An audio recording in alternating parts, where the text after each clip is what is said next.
Before we had desks, chalkboards, or standardized testing, the human brain was already hardwired for one primary objective: survival. If you were born 50,000 years ago, your classroom wasn't a room at all. It was the entire unforgiving wilderness. For the vast majority of human history, education was not a place you went to. It was a constant, fluid process of osmosis and trial. There was no diploma, no graduation, and certainly no syllabus. But don't mistake that lack of infrastructure for a lack of sophistication. Ancient humans were experts in the most complex curriculum ever devised, the art of staying alive. To learn before school, you had to master the world through imitation, oral tradition, and something anthropologists call enculturation. It began the moment you could walk. Children in hunter-gatherer societies didn't sit still and listen to a lecture. They played. Play was their laboratory. When a child chased their sibling with a stick, they weren't just running around, they were practicing the mechanics of hunting. When they gathered colorful pebbles or sorted seeds, they were learning the foundational principles of botany and categorization.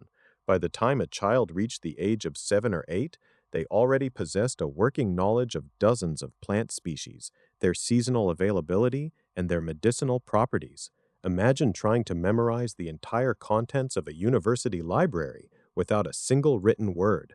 That was the daily requirement for an ancient human. They relied on oral tradition, a massive living database stored entirely in the minds of the elders. Stories weren't just entertainment, they were dense, encrypted packages of data. A myth about a trickster coyote wasn't just a bedtime story, it was a mnemonic device.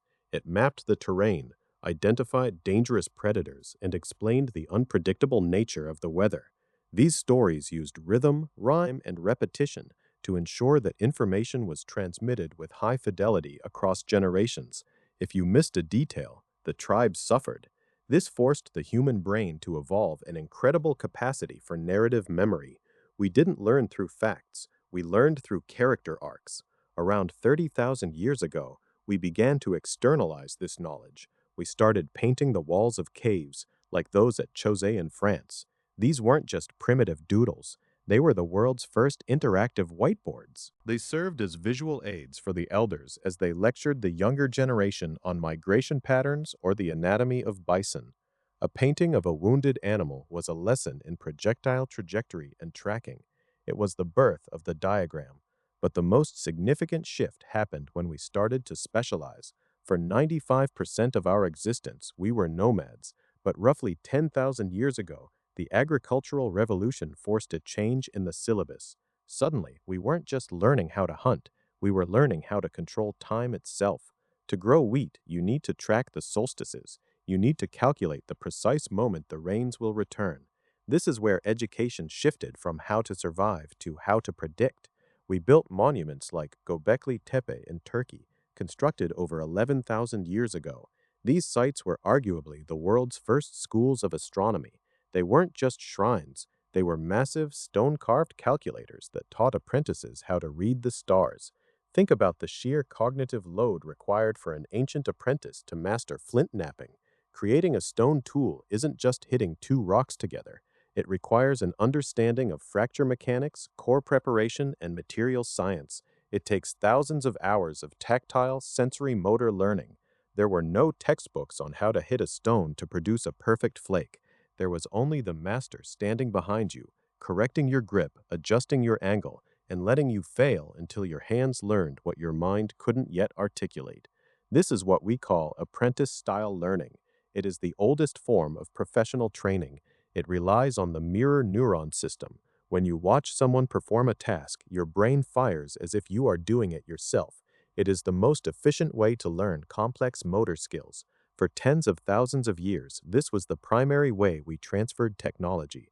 If you wanted to make a bow, you lived with the archer. If you wanted to heal the sick, you walked with the medicine woman. So, how did we go from that to the rows of desks we see today? The shift happened when knowledge became too vast for one person to hold.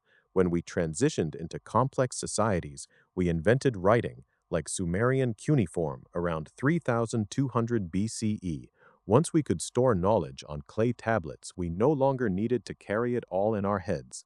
We offloaded our brains to the environment. But this came at a cost. We stopped learning through the entire body and started learning primarily through the eyes. We became spectators to information rather than participants in it. In the ancient world, you didn't know a thing until you had physically performed it. Today, we often mistake the ability to recite a fact for the mastery of a subject. Consider this: our ancestors could identify the tracks of 20 different animals in the mud by the age of 10. They could navigate by the stars on a moonless night. They could identify the ripeness of a berry by smell alone. They lived in a state of high-definition sensory interaction with their surroundings. We have gained the sum total of human knowledge at our fingertips, but have we lost the ability to actually pay attention? We treat learning as a chore to be finished by the age of 22. Ancient humans treated it as the fundamental act of existing. If we look back, we see that education was never about accumulating points. It was about sharpening our perception to ensure we were never truly disconnected from the world around us. We are the descendants of the greatest learners who ever lived. The question is whether we are still capable of learning in the way that made us human in the first place. We used to learn to survive. Now we learn to keep up. As we look at the future of education, perhaps we don't need more screens or more data. Perhaps we need to remember the rhythm of the oral tradition, the focus of the apprentice, and the playfulness of the child who sees the world not as a set of facts, but as a map to be explored. After all, the entire planet was a classroom long before anyone ever drew a line on a piece of paper. The curriculum is still there, written in the stars, the soil, and the stories we tell. We only need to start paying attention again.